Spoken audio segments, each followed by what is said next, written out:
Hello everyone, मैं विनय आपका बहुत बहुत स्वागत करता हूँ इस यूट्यूब चैनल पर। जी हाँ दोस्तों मैं बात करने वाला हूँ मारुति सुजुकी फ्रोंक्स के बारे में, जो रिसेंटली अभी लॉन्च हुई है। तो अगर इसके बारे में बात करें तो एक तरह से देखा जाए कि जो इंडियन सेगमेंट में चल रहा है उसी को मारुति ने भी कॉपी करा हुआ है। जैसे आप टाटा को देखें तो टाटा ने एक नेक्सॉन और क्या बोलते हैं अल्ट्रोज के बीच में एक कार लॉन्च की है, वो है पंच। सेम हुंडई ने भी एक वेन्यू को वो लॉन्च किया हुआ है, वो क्रेटा और i20 के बीच के। तो सेम मारुति ने भी उसी को as it is carry forward करा हुआ है। ग्रैंड विटारा के बीच और बलेनो के बीच में गाड़ी लॉन्च करी, उसका नाम है फ्रोंक्स।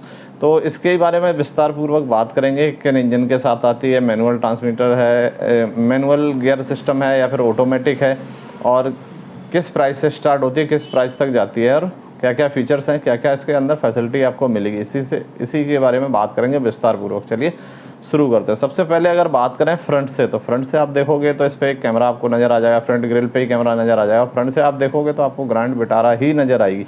अगर दोनों को आमने मतलब साथ में खड़ा कर लो तो आप फ्रंट से पहचानना मुश्किल हो जाएगा कि कौन सी विटारा है कौन सी फ्रोंक्स है। तो अब अगर रेयर प्रोफाइल देखते हैं तो रेयर प्रोफाइल से आपको 100% बलेनो ही नज़र आएगी। तो बलेनो और विटारा को मिक्स करके इस गाड़ी को बनाया गया है। तो मतलब साइड प्रोफाइल जो है वो आपका बलेनो का है और जो फ्रंट है वो विटारा ब्रीजा का है। और ये जो बलेनो वाला प्लेटफॉर्म है सेम उसी पे डिज़ाइन की हुई ये गाड़ी है।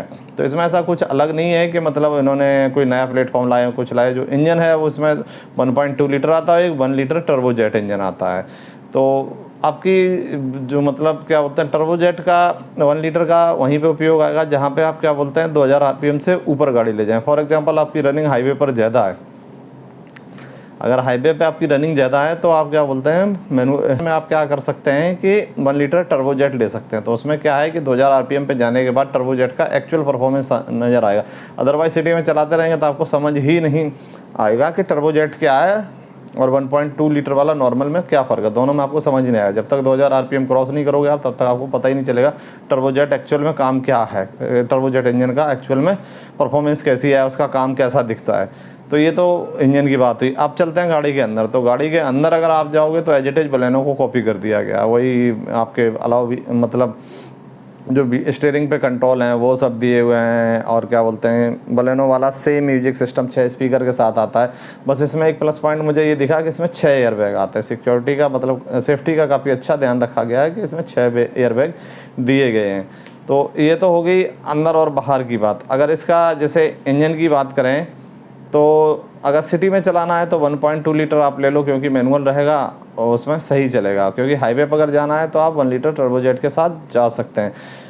और इसमें जो फ्रंट सीट है उसमें काफ़ी ज़्यादा मतलब जो ड्राइवर के टच पॉइंट हैं लेदर से कवर किए गए हैं, काफ़ी अच्छे लगते हैं, मतलब सॉफ्ट कवर किए गए हैं। अगर आप क्या बोलते हैं ड्राइवर सीट पर बैठ के कहीं पर भी टच करेंगे लगभग आपको सॉफ्ट टच ही मिलेगा। और इसका जो इंस्ट्रूमेंट क्लस्टर है वो सेमी डिजिटल है। तो जो बीच वाला हिस्सा होता है वो वही सिर्फ डिजिटल है, बाकी सब नॉर्मल जो मैनुअल होते हैं उसी तरह का दिया हुआ है। ख़ास कुछ चेंज है नहीं बलेनो के और इसके अंदर। हाँ, और इसके जो मुझे कमियां लगी वो मैं आपको बता देता हूँ। एक तो सबसे पहले इसके रेयर सीट पे आप बैठोगे तो आपको हेड रेस्ट मतलब सॉरी आर्म रेस्ट नहीं मिलेगा। जब मतलब आप लगभग टॉप मॉडल 13 लाख के आसपास का लेते हो और उसमें आर्म रेस्ट ना मिले तो थोड़ा टफ है। तो इतना मतलब चुभता है। और प्लस सबसे टॉप मॉडल लेने के बाद भी अगर 12-13 लाख रुपए आप खर्च करते हो उसके बाद सनरूफ ना मिले तो फिर आदमी को थोड़ा चुभता है। अगर आप अदर ब्रांड में चले जाओ जैसे आप पंच के साथ चले जाओ आपको सनरूफ मिल जाएगा, सीएनजी मिल जाएगा।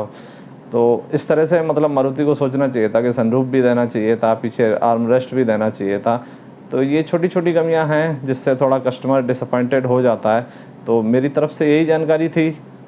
और इसमें एक चीज़ मैंने और नोटिस करी कि इसका जो स्पेयर व्हील है वो सेम साइज़ का दिया है। ज़्यादातर मैंने गाड़ियों में देखा है अगर आपकी गाड़ी का साइज टायर का साइज 16 इंच तो आपको स्टेपनी 14 मिलेगी प्लस स्टील, अगर अलाउ व्हील है तो आपको स्टील रिम मिलेगा। इसमें केवल एक ही चीज़ मुझे अच्छी लगी कि हाँ स्टील रिम तो दिया हुआ है, चलो कॉस्ट कटिंग कर ली, अच्छी बात है आपने स्टील रिम दे दिया।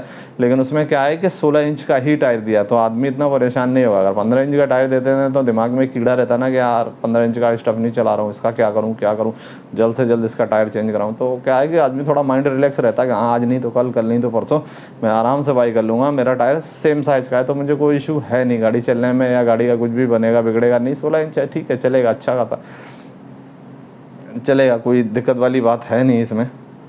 तो यही थी मेरी तरफ से जानकारी। तो आपको यह जानकारी कैसी लगी? अगर पसंद आई तो लाइक कर दीजिए, नहीं पसंद आई तो डिसलाइक भी कर सकते हैं।